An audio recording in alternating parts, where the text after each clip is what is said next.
If you've ever wondered if budget watercolor paper was worth your time and expensive paint, as did I, well, then I think you might be just pleasantly surprised.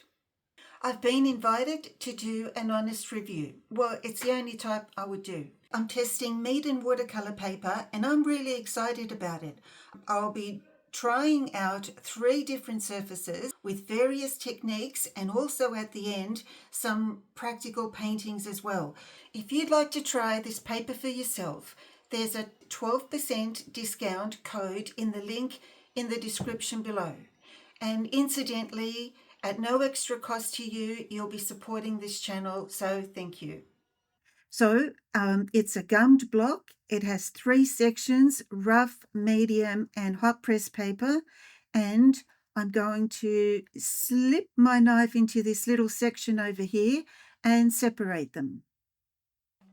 I like that there's a protective sheet of paper between the 3 sections, and I'm just going to leave that paper there. And also the 3 sections can be easily split. So now I've run my knife along the sections, and I can choose at any time to use my rough, my cold press, and the hot press. When we start with the testing, keep your eye on the clock in the bottom left-hand corner. Even with bits cut out, you'll be able to judge drying and wetness times in real time. I'm testing all 3 surfaces at the same time, treating them equally, so we'll see how they perform. Now let's try this paper. My first test is to see how the papers take wet on wet and also on damp. I'm using clean water to paint on 2 shapes. The first will be for the wet, and for the second I'll have to wait for the water to be absorbed to be on damp. So this is on the rough paper. Here I'm going to wait for it to be absorbed. So again, I'm painting 2 shapes. One's going to be very wet and one will wait. I'm adding my same creamy paint. That was a little bit different. And now onto the smooth. You can see on the smooth, the water on the smooth one is sitting on top longer. So let's see what happens there.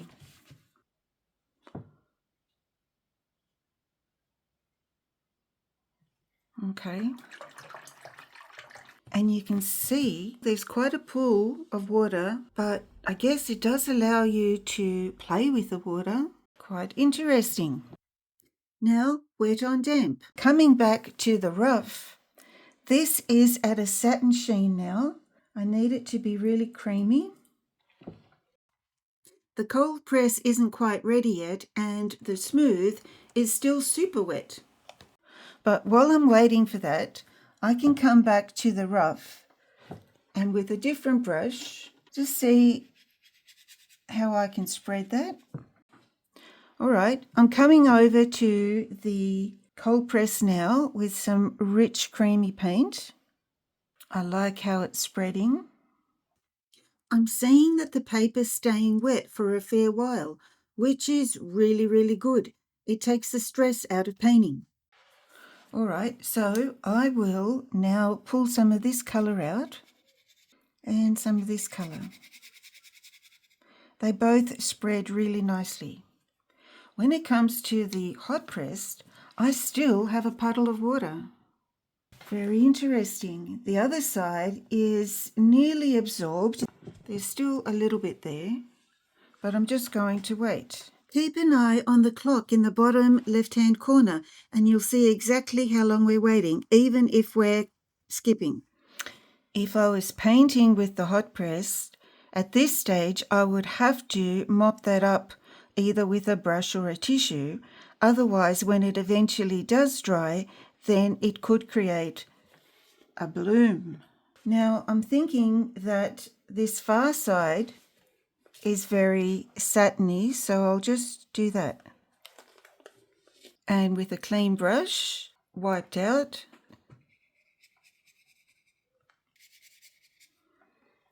they all certainly spread really beautifully, but the results are different on all of them. Now let's try some wet on dry. I'm taking a nice creamy consistency of paint and going over to my rough paper. And I'll come over here and re-dip again. Now let me see what happens when I spread these. To extend this.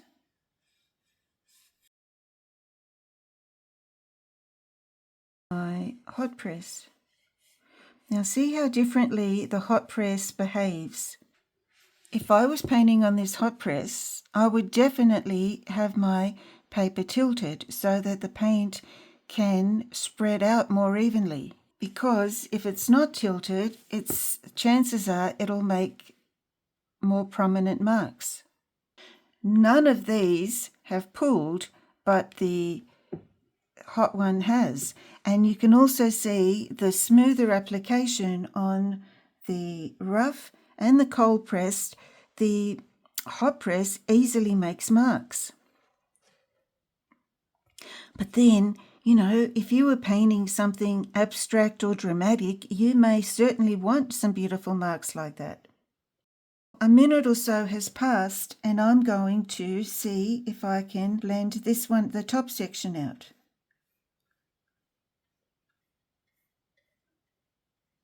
So has this one. But what I'm noticing is that here I was able to completely get rid of the paint line, and here some of it is showing. I'm going to try that on another side. I went over that 3 times. This is about seeing if you can re-wet or get rid of the line after a few minutes.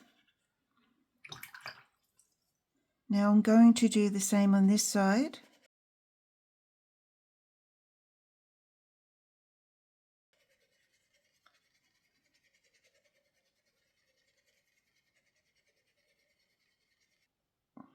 Each of them have left a tiny telltale line. Now let's go over to the hot press. I'm not exactly sure how many times I've passed that, but you know, it seems that I was able to get rid of the telltale line on the hot press. So I need to dissolve this side as well. And look at that, that's quite amazing. That has dispersed after a little while. Let's have a quick look at texture. I have some creamy ultramarine blue and I'm going to dab it on my brush to dry it off like this, just to get rid of all the excess paint. And by using my brush on its side, I just want to see what kind of texture I can get. There you go. Now re-dip.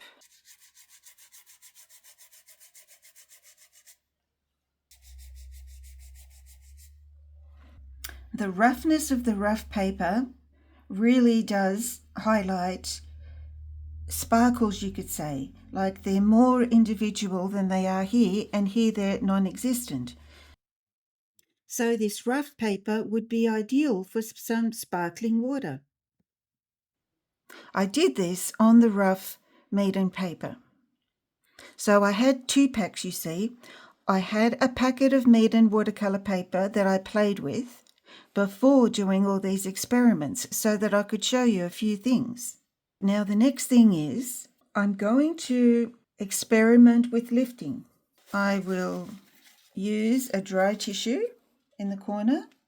Ultramarine, French ultramarine is a number 3 in staining, so it hasn't completely lifted. Now I'm going to wet my tissue a little and try that. And now I'm going to use a brush. So we might as well use our beautiful Eradicator by Rosemary & Co. This brush is actually quite soft. It's firmish, but softish. And I'm going to pass this, let's see, 1, time, 2 times, in which case I have to lift it out, and also I should lift it out of this one. And if I pass it 3 times, 1, 2, 3. Right, that was with a brush. Okay, so now going over to the cold press. I'll use a dry tissue and a damp tissue. And now once, twice, 3, wipe. So that was on the cold press. Now I'm doing the same on the hot press. So first we have a dry tissue, and now a damp tissue, and now the brush. 1, wipe, 2, 3, wiping it, and that was on the hot press, which is great for botanicals and such things. Pretty good for staining colour. It's the next day now, and I've thrown a bit of salt here onto the rough paper, and then onto the cold pressed and onto the smooth. You know, I think these ones you really have to try for yourself because the results can vary so much, but it is quite interesting. And here are some practical applications. Dry paint on the rough texture and the way the paper absorbs the paint. It's really good.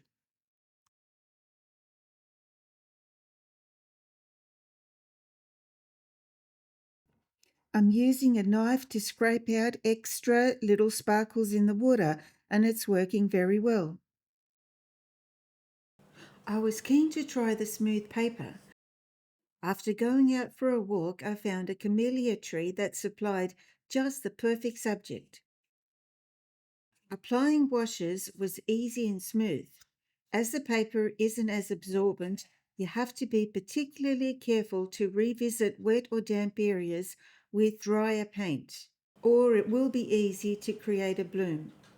Layering several washes over each other works well. I'm in 2 minds about the lifting. Sometimes it works better than other times. If you've tried the hot press paper, what's your experience? How do you find lifting and all the rest of it? I'd love to hear from you.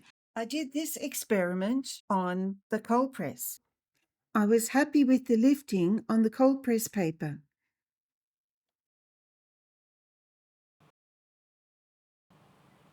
I applied some masking fluid and then painted over it.